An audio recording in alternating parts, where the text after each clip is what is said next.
Ricardo, podemos trazer um balanço da visita do presidente Lula lá no Japão?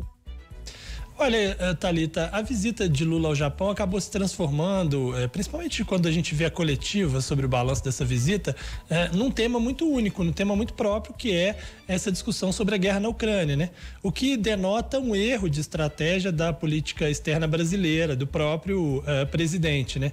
Porque ele se colocou de forma muito equivocada logo de início na discussão sobre a guerra e, desde então, a questão escalou de forma que toda vez que ele vai parar para conversar no mundo inteiro, o assunto que inicialmente seria o assunto ambiental, que é o que o Brasil pode, né, oferecer e deve discutir no mundo, passou-se a discutir a guerra Rússia e Ucrânia como se o Brasil fizesse parte, né? Justamente o que o Brasil não gostaria, né? O Brasil diz que não quer entrar de maneira nenhuma, que não quer fornecer equipamentos militares justamente por isso, que quer falar de paz, né? É o discurso que Lula tem feito, mas o fato é que ele sempre vai ser questionado sobre isso em razão dos desencontros que essas falas promoveram, né? Então, na coletiva, ele criticou o discurso de Joe Biden, diz que esse discurso não ajuda, né? O discurso de contribuir mais militarmente com a Ucrânia.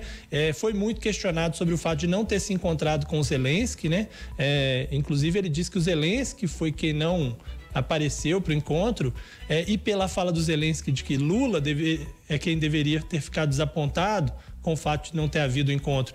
Me parece que faz sentido, né? Imaginar que foi realmente o ucraniano que não compareceu, o que denota que o Brasil não pode mais mesmo achar que pode ser um intermediador, né, dessa discussão entre russos e ucranianos. O Brasil está colocado na visão de muitos líderes mundiais como um país que está mais ao lado da Rússia. E isso é ruim para a política externa brasileira, porque deixa de fora as grandes discussões que o Brasil foi fazer de fato lá no G7, né? O Brasil foi lá para discutir a Amazônia, para conseguir recursos para o Fundo Amazônia, para discutir questão financeira internacional, para conversar com o FMI sobre uma ajuda, né, na Argentina, né, para diminuir a pressão sobre a Argentina, por exemplo. Mas acabou que Lula foi surpreendido com a presença de Zelensky no evento, porque também não estava inicialmente previsto.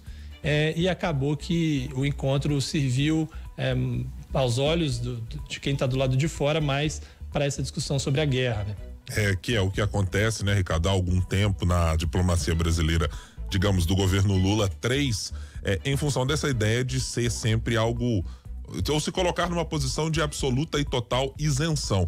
É difícil fazer isso num cenário como esse da Ucrânia, porque a história e os dados são muito evidentes sobre como a operação se deu majoritariamente com a Rússia adotando uma postura de invasão. Ainda que houvesse discursos de parte a parte anteriores a isso, e os movimentos feitos pela Ucrânia em aproximação com a OTAN fustigassem a Rússia de alguma maneira, mas nada pode ser comparado com a decisão de um país invadir outro.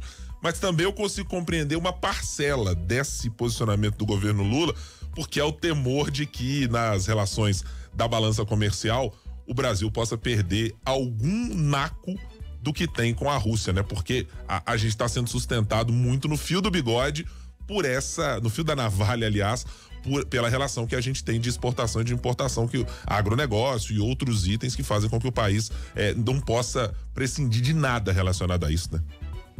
O Brasil depende muito mais da Rússia do que da Ucrânia, né? A Rússia é um mercado muito mais importante para o Brasil do que a Ucrânia, e o Brasil depende muito do fertilizante russo. Então, da mesma forma que Bolsonaro se encontrou com Putin, se colocou mais ao lado de Putin no primeiro momento, da mesma forma Lula também se coloca mais ao lado dos russos. E me parece que há aí também, do lado do presidente brasileiro, uma intenção de mediar um possível cessar-fogo e o fim dessa guerra.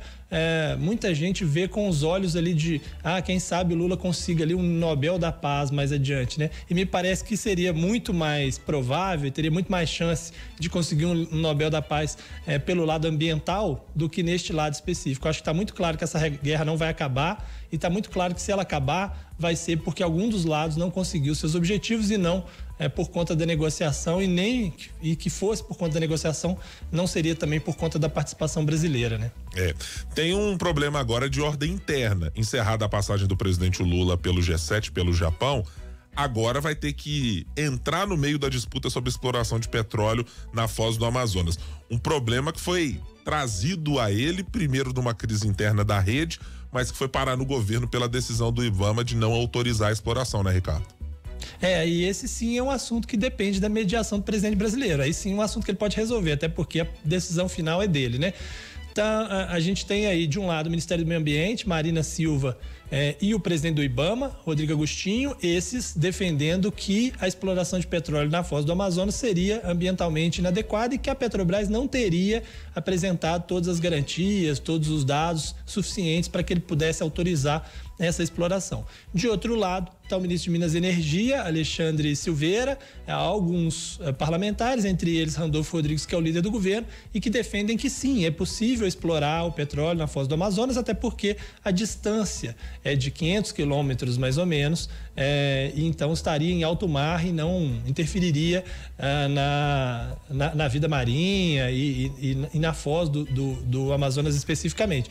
Ontem Lula falou sobre isso lá no Japão e deu a entender que, em princípio, ele é favorável à exploração e que ele pode fazer uma intermediação em que dê ganho de causa, vamos dizer assim, a Alexandre Silveira e a Randolfo Rodrigues. A Petrobras, por enquanto, está esperando, até porque o ministro determinou que ela não tire a sonda de lá, não tire os equipamentos de lá.